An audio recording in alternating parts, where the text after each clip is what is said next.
আমার তুমি মাফ করে দাও হামিদ।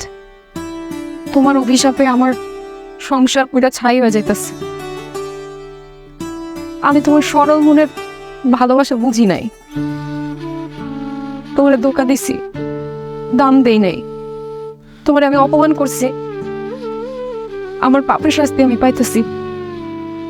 আমার ঘরে বাইরে অন্তরে কোনো জায়গায় শান্তি নাই, স্বস্তি নাই।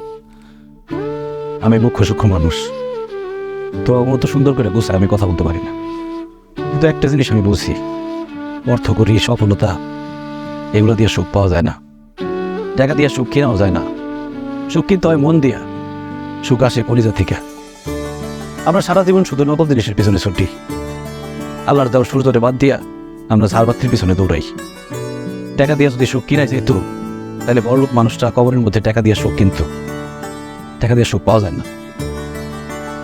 তুমি যদি আমার সাথে থাকতা, আমি হয়তো তোমার টাকা পয়সা, বাড়ি গাড়ি, স্বর্ণ অলঙ্কার কিছুই দিতে পারতাম না, কিন্তু তোমার আমি মাথায় তুলে রাখতাম, পাখির মতো বুকের মধ্যে জড়ায় রাখতাম। সেটা আমি পারিটাই। তুমি আমার সেই সুযোগ দাও নাই। তুমি আবার সেটা চলে যাওয়ার পর কটা রাত যে আমি ঘুমাইতে পারি নাই, সেটা শুধু আমি জানি আর আমার আল্লাহ জানে। আমি কত চেষ্টা করছি, তোমার কত অনুরোধ করছিলাম, তোমার হাতে ধরছি, পায়ে করছি, কিন্তু তুমি আমার সাথে থাকো নাই। আমার সাথে ছলনা করে চলে গেছো।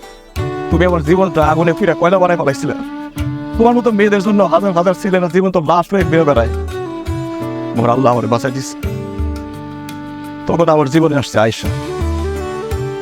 আয়েশাও আমার মতো অশিক্ষিত, পড়াশোনা করে নাই, টাকা শোক সে বোঝে না, কিন্তু সে যে আমার সম্মান করে আর ভালোবাসে, পৃথিবীর সব কিছু দিয়ে আমার সেই ভালোবাসা পাওয়া যাবে।